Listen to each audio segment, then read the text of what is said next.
Hi, I'm Carly. I'm Kenny. Wife, And husband. we're married, and I'm about to ship out to basic training for the U.S. Air Force. And we wanted to give you a few tips on what to expect while you're getting ready for your spouse to ship to the Air Force. Or with the military in general, it's pretty much the same process, the same situation all the way around, whether you're joining the Army or the Marines or the Navy or the National Guard or the Air Force or the Galactic Star Empire or whatever. But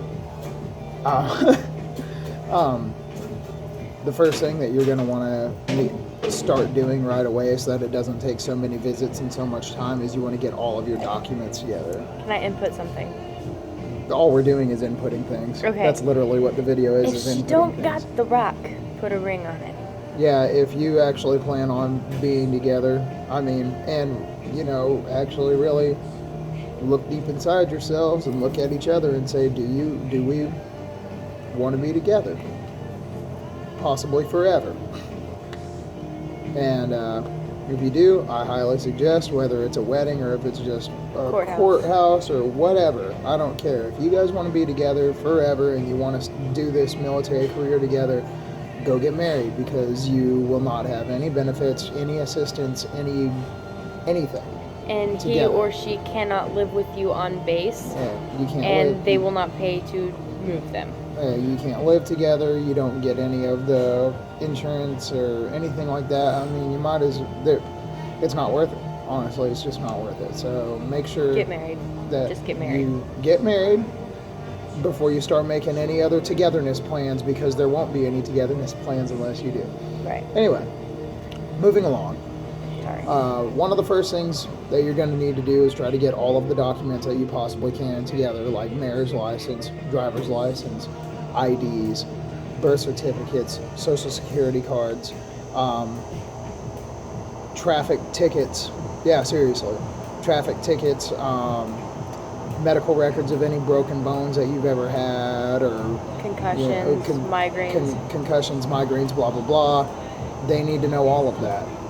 They really do. They need to know all of that. So just bring everything to your recruiter, and your recruiter will tell you if there's anything that doesn't necessarily matter, and he'll say just take that paperwork away, because high school diploma, you need your high school diploma, your transcripts, your college education if you have any. Study for your ASVAB. I didn't. Shut up. I didn't study for my ASVAB. He didn't study for his ASVAB, but he's really smart. Take a practice ASVAB and see how you do. Like exactly. If you take a practice ASVAB, whatever your score is, you can expect to score anywhere from 5 to 15 points higher than that.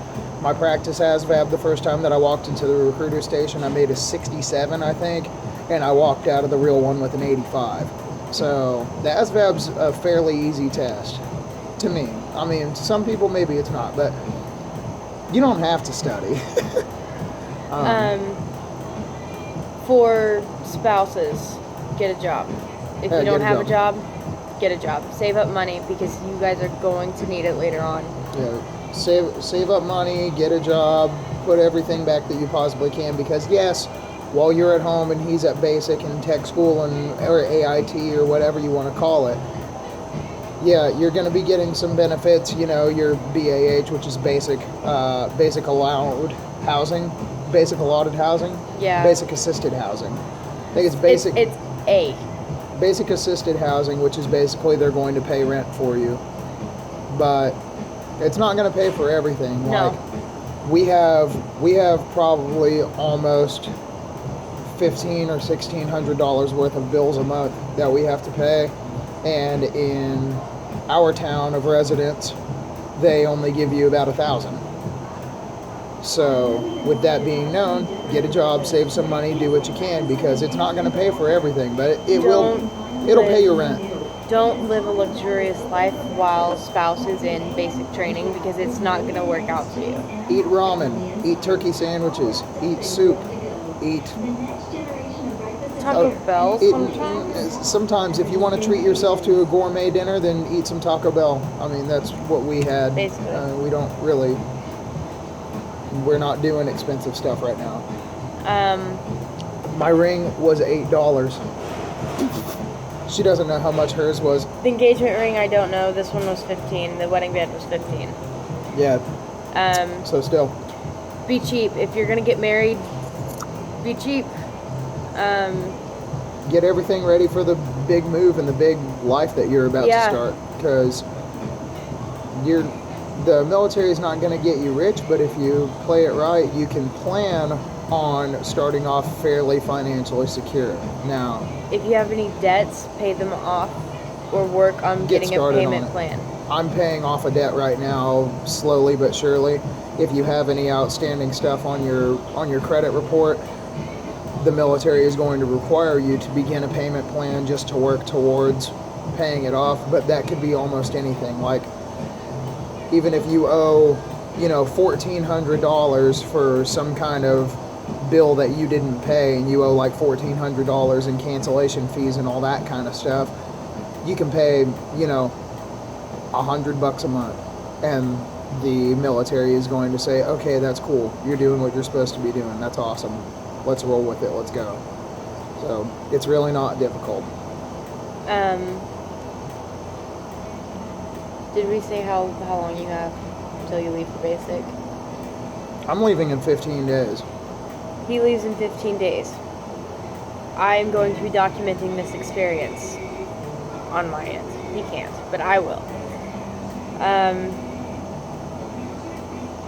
can't remember what I was going to say. I don't know, you were going to say some stuff to like the ladies that are going to be at home.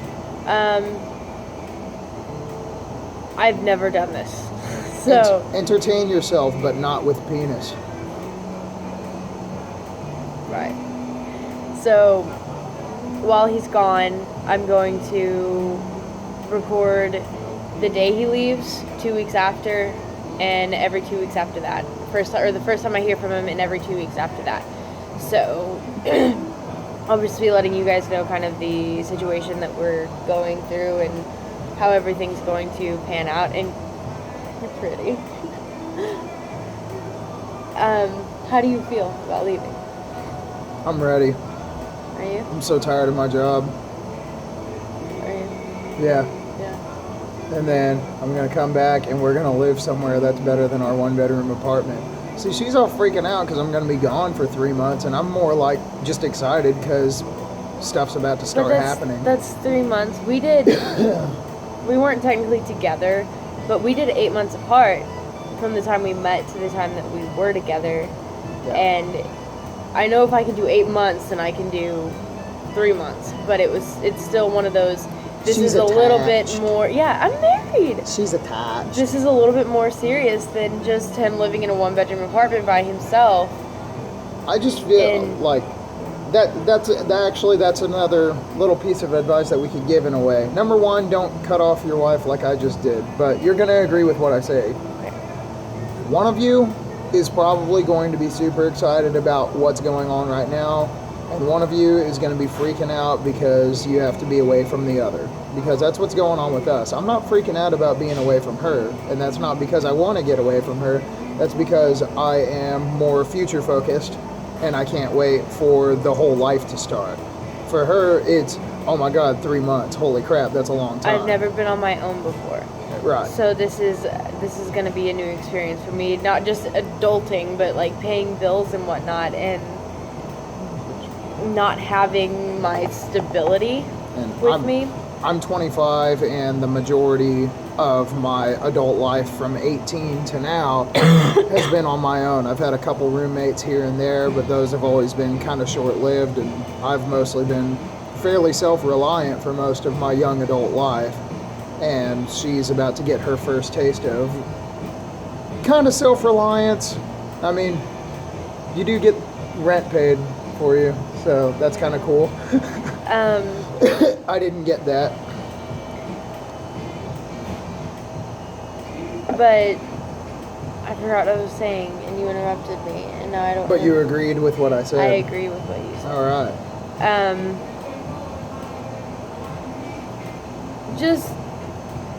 I think I'm more nervous just about just being away from you I mean, we've been married for a month and you're about to ship out, so Hey, it had to happen sometime. it had to happen sometime. I'm more of the hurry up and get it over with type. His recruiter is awesome. I will say that. He takes care of him, and then he turns around and goes, "Do you have any questions?" I have his phone number, and he's trying to find me a new job because he's awesome. Oh yeah, that's an important thing too. Both of you, whether you're the one joining the military or you're the spouse who's learning about this, stay in contact with your recruiter. Both of you go to the recruiting office whenever you have your DEP meetings and whatnot. Whenever your spouse goes to sign up, go with them because that's an important step. I went with him. She's only missed, I think, 2 recruiters' office. I missed one. I missed the first one. You've missed 2. Because the first one was when I actually went in to like sign up. Yeah. And then the only other one that you've missed is when I got home from MEPS. Yeah. So And don't she has do been not to the recruiter's office every other time. do not go to MEPS with your spouse. Do not. I didn't go, but Sergeant Valena told me not to go, so I did not go. I was trying to avoid names, but Sorry. they just kind of popped that in there. I'm sorry. The big boss told me not to go, so I didn't go to MEPS with him. She's in love with she's in love with my recruiter's boss, and it's weird.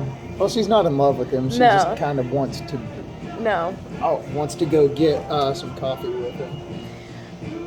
Anyways, go with him with your spouse. Go with your spouse to every single not MEPS. Don't go to MEPS.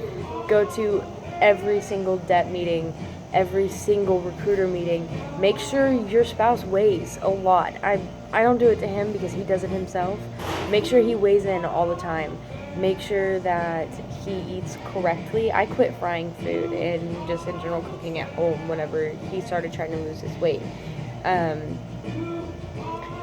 He is honestly, just go to every recruiter's meeting. Make sure he texts the recruiter every Monday, or depending on what schedule you have set up with your recruiter. Make sure you text them when you're supposed to, call them, go see them when you're supposed to. Don't make up excuses. This could all be subject to small changes, though. This is Air Force. Air Force. This is Air Force. Yeah.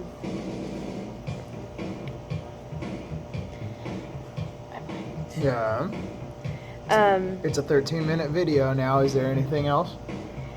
Just make sure you go to the meetings with your spouse because it is a big step for both of you, and you need to be as involved as you can. It leaves a pretty good impression on your recruiter, who, I went in whenever he actually started filling out paperwork, and I was quiet, didn't need to ask questions. And now I like her better than me. Now I'm more involved, and I ask questions when I need to. I have his recruiter's phone number. I talk to him and actually socialize and try to get as much information as I can without being too freaked out. And there is a thing, it's called knowing too much, ladies. Do not know too much about whatever your airman, military, whatever. Don't know too much about what he's doing because it will freak you out. Especially if he's going to be a Marine, you're going to flip your lid. Right. Like he wanted to go in for a particular job that I was just terrified of. I still want it. I was terrified of this job. Are you talking about the TAC-P or the EOD? Yeah. EOD. EOD was just one of those, oh my god, and then I started researching it and I decided that's a bad idea. Don't do that. Let him tell you what he's gonna tell you about the job, and then don't dig any further into it. You'll get to know his job and routine over the next, few years, but let him tell you the details. Don't Google it because you don't want to do that. I messed up.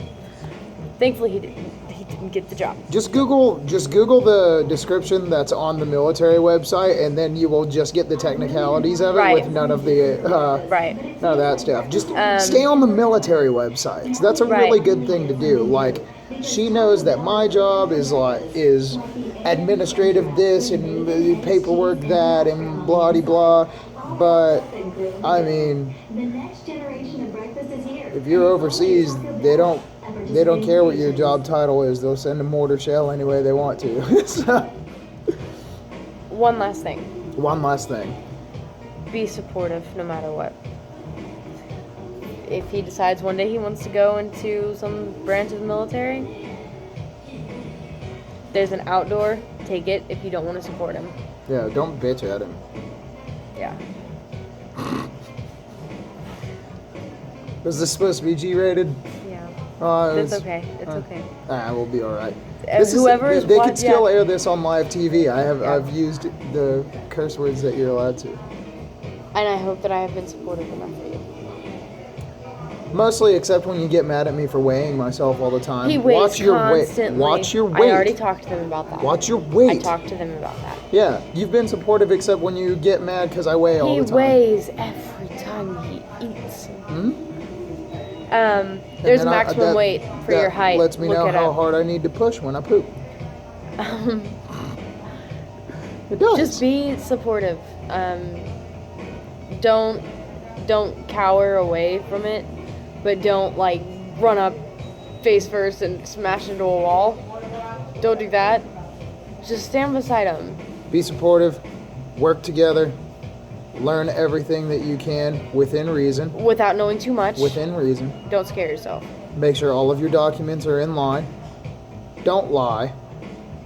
Don't do drugs. Don't lie to each other. Don't lie to your recruiter. Don't lie to anybody at the MEP station. Don't lie. Don't do drugs. Say no to drugs. Bad kids. Hang on. I'm almost there. I'm almost done. Love each other. Yeah. Yeah. And don't take the first job that comes up because they're going to offer you multiple contracts. Make sure it's something you want to do. Yep. So until next time, I'm going to go find out how much I weigh after this breakfast.